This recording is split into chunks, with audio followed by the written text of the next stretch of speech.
Hello दोस्तों, कैसे हैं आप सब। आपका एक बार फिर हमारे YouTube channel study with Ravindra sir में आपका बहुत बहुत स्वागत है। देखिए दोस्तों, काफ़ी वीडियो हमने इंग्लिश ग्रामर से संबंधित वीडियो अपने चैनल पर अपलोड की हैं। आप उनकी शॉर्ट ट्रिक हमारे चैनल को स्टडी विद रविंद्र सर को सर्च करके आप हमारी वीडियो को देख सकते हैं। उसमें हमने काफ़ी चीज़ों की शॉर्ट ट्रिक आपको बताई हैं और ये शॉर्ट ट्रिक यदि आप देखते हैं तो मैं समझता हूं कि आपके लिए काफ़ी लाभदायक साबित होंगी। आप विभिन्न प्रकार की चीज़ों की शॉर्ट ट्रिक देखने के लिए हमारे चैनल को करें सब्सक्राइब। और हमारी आज की वीडियो पास्ट इंडेफिनिट टेंस को लेकर है, जिसमें हम पास्ट इंडेफिनिट टेंस की शॉर्ट ट्रिक बनाना बताएंगे आपको, अर्थात past indefinite tense short trick के माध्यम से कैसे हम बना सकते हैं, इस वीडियो में आपको हम समझाएंगे। यदि आपको हमारी वीडियो पसंद आती है तो हमारी वीडियो को लाइक करें, तमाम दोस्तों में शेयर करें और हमारे चैनल को करें सब्सक्राइब। तो करते हैं अपनी वीडियो आज की स्टार्ट और आशा करता हूं कि आज की ये हमारी वीडियो आपको पसंद आएगी। तो देखिए स्टूडेंट, पास्ट इंडेफिनिट टेंस में हम क्या करेंगे समझ लेते हैं। तो पास्ट इंडेफिनिट टेंस की सबसे पहले हम सीखते हैं पहचान। अगर हम पहचान की बात करें तो इस टेंस के वाक्यों के अंत में ता था, ती थी, ते थे या क्रिया में निकलती है आ ई ए की ध्वनि। जैसे अगर हम एग्जाम्पल की बात करें तो वह स्कूल जाता था, तुम पुस्तक पढ़ते थे या वह खाना खाती थी। तो इसके लास्ट में क्या रहा है, ता था, ती थी, ते थे। या वह स्कूल गया, कै की आवाज निकली आ की। उसने खाना खाया, आ की आवाज निकली। मैंने पुस्तक पढ़ी, कै की आवाज निकली ई की। वे स्कूल गए, ए की आवाज। तो इस तरह से वाक्य के अंत में या तो आता है ता था, ती थी, ते थे, या निकलती है लास्ट में क्रिया में आ ई ए की ध्वनि। तो ये तो थी हमारी वाक्य की पहचान।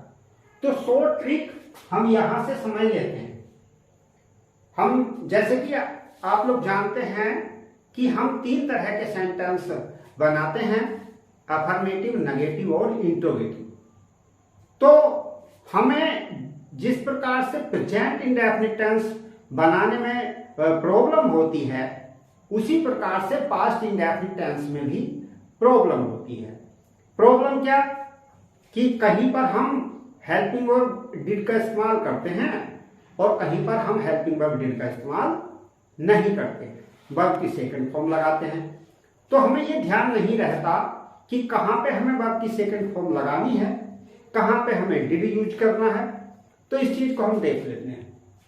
तो देखिए स्टूडेंट्स, अफर्मेटिव और नेवर और हु वाले वाक्य में, अर्थात साधारण, कभी नहीं, कौन या किसने वाले वाक्य में हम सिंगुलर तथा प्लूरल सब्जेक्ट के साथ लगाएंगे वर्ब की सेकंड फॉर्म।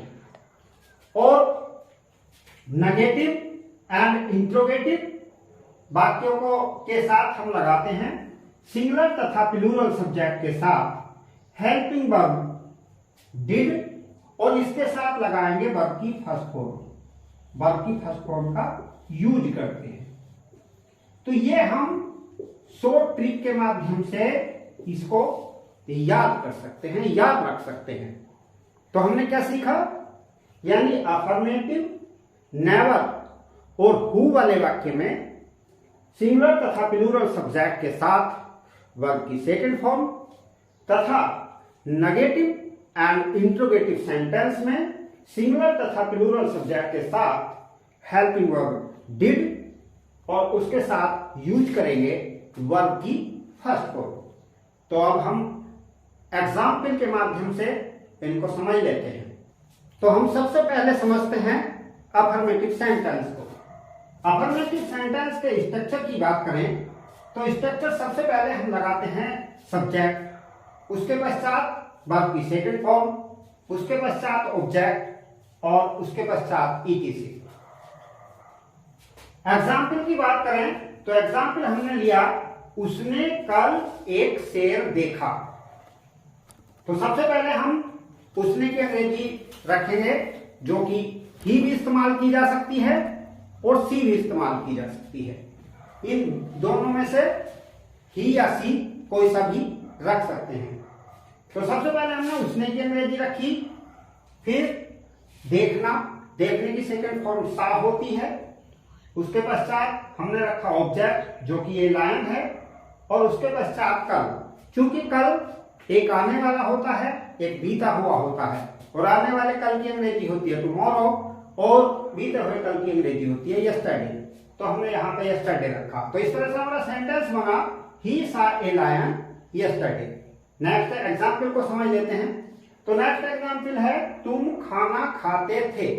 या हम इस सेंटेंस को ही दूसरे शब्दों में हम कह सकते हैं कि तुमने खाना खाया। तो देखिए किस तरह से हम इस सेंटेंस को बनाएंगे। सबसे पहले तुमने की अंग्रेजी यू, फिर खाने की अंग्रेजी ईट, इसकी second form at the food, you at the food. तीसरे एग्जाम्पल को समझ लेते हैं, सॉरी चौथा लिखा गया है यहाँ पर। तीसरे एग्जाम्पल को समझ लेते हैं। हमने कल एक कार खरीदी।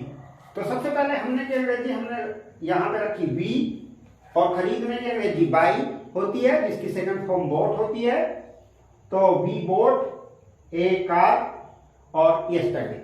इस तरह से ये हमारे जो एग्जाम्पल हुए या स्ट्रक्चर हुआ, ये हुआ हमारा अफर्मेटिव सेंटेंस का। तो देखिए आप समझ लेते हैं हम नेवर वाले वाक्य को। अगर हम स्ट्रक्चर की बात करें तो हमारा स्ट्रक्चर में सबसे पहले हम लगाएंगे सब्जेक्ट, और उसके पश्चात हम कभी नहीं की अंग्रेजी नेवर, और उसके पश्चात हम यूज करेंगे वर्ब की सेकंड फॉर्म, और उसके पश्चात ईटीसी। नेक्स्ट हम एग्जाम्पल की बात करें तो एग्जाम्पल हमने लिया कि मैंने उसे कभी नहीं पीटा। तो देखिए सबसे पहले मैंने की अंग्रेजी जो कि आई होती है, आई, उसके पश्चात कभी नहीं की अंग्रेजी नेवर, और उसके पश्चात बीट की फर्स्ट फॉर्म भी यही होती है, सेकंड भी यही होती है, बीट बीट, और लेकिन हमने यहाँ पे रखी सेकंड फॉर्म बीट, और उसके पश्चात उसे की अंग्रेजी हम यहाँ पे हिम रखी हमने यहाँ पे, और हर का भी प्रयोग यहाँ पे किया जा सकता था उसे के लिए। आई नेवर बीट हिम या आई नेवर बीट हर, दोनों सेंटेंस हमारे सही है। नेक्स्ट एग्जाम्पल नंबर 2 की बात करते हैं। एग्जाम्पल नंबर 2 ये है कि उसने तुम्हें अपनी पुस्तक कभी नहीं दी। तो देखिए इसको हम किस तरह से बनाएंगे। सबसे पहले यहाँ पे उसने की अंग्रेजी हमने रखी यहाँ पे सी, यहाँ पे हम ही का भी इस्तेमाल कर सकते थे। उसके पश्चात कभी नहीं की अंग्रेजी नेवर, उसके पश्चात देने की अंग्रेजी यानी गिव, गिव की सेकंड फॉर्म गेव, किसको दी, तुम्हें, और क्या दी, अपनी पुस्तक, यानी सी के साथ अपना अपनी के लिए हर लगाया जाता है, हर और बुक। अगर यहाँ पर हम ही का इस्तेमाल करते तो यहाँ पर जो है अपनी की अंग्रेजी यहाँ पर हिज का प्रयोग करते हैं। तो इस तरह से हमारा जो सेंटेंस है ये बना, she never gave you her book.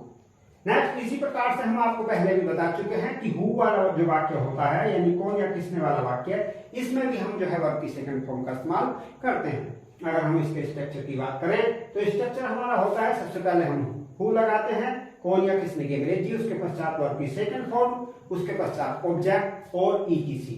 अगर हम एग्जाम्पल की बात करें तो एग्जाम्पल हमारा ये होता है कि तुम्हें पिछले वर्ष अंग्रेजी किसने पढ़ाई। ये हमने एग्जाम्पल लिया।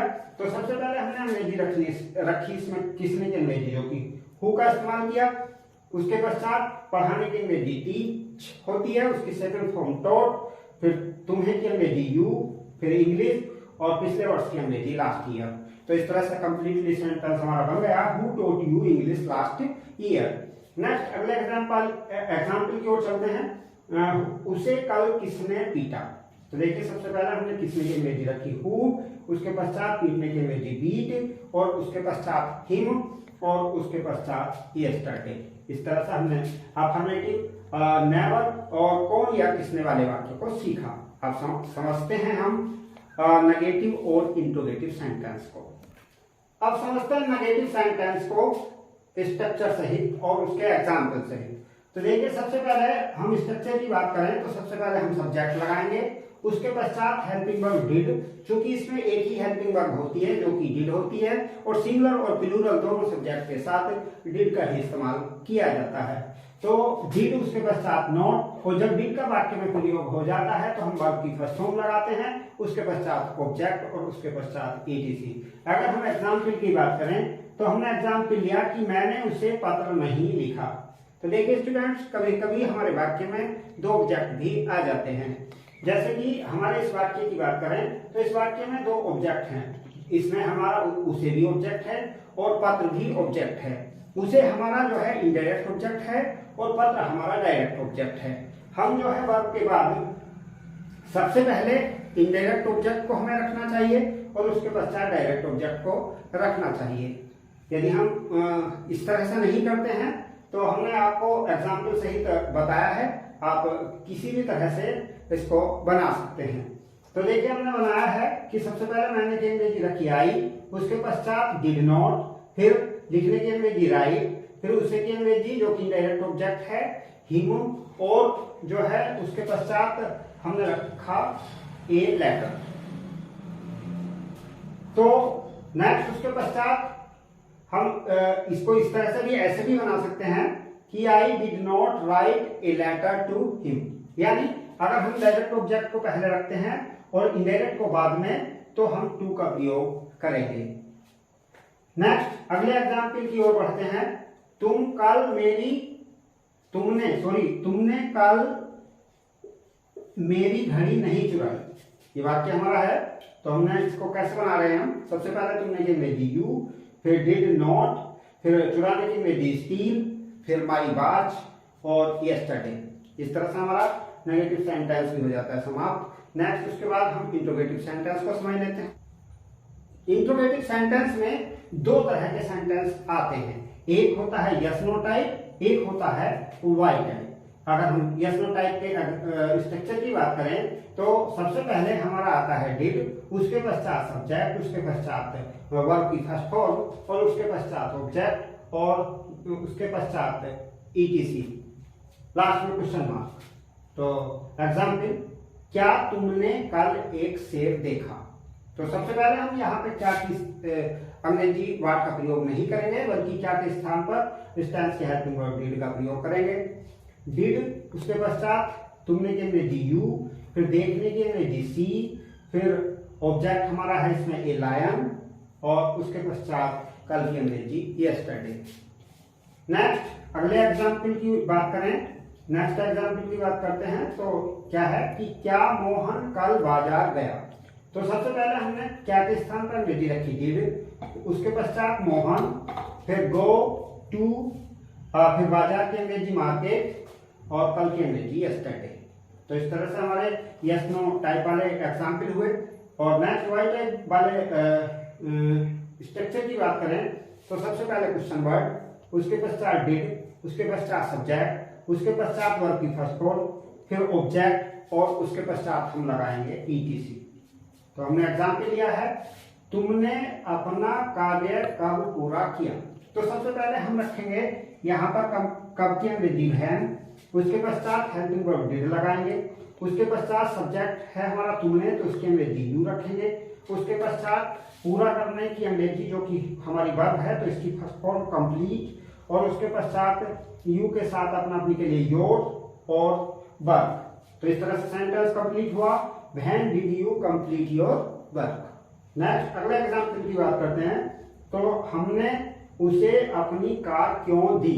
तो सबसे पहले हम क्यों की अंग्रेजी भाई का प्रयोग करेंगे। सबसे पहले हमने रखा भाई, उसके पश्चात डिड, उसके पश्चात हमने रखी अंग्रेजी वी और उसके पश्चात देने की अंग्रेजी गिव, उसके पश्चात हमने रखा यहाँ पर हिम और उसके पश्चात आवर कार। तो इस तरह से तो स्टूडेंट्स, उम्मीद करता हूं कि आपको ये हमारा वीडियो पसंद आया होगा।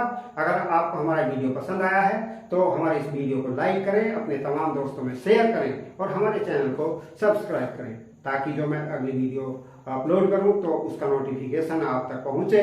और हमारे इस चैनल से आप जुड़े रहें और हम लाते रहते हैं आपके लिए नई नई चीज़ों की शॉर्ट ट्रिक। और अगली हम वीडियो में कोई ना कोई किसी ना किसी चीज़ की शॉर्ट ट्रिक लेकर उपस्थित होंगे। तो मिलते हैं अगली वीडियो में। Thanks for watching.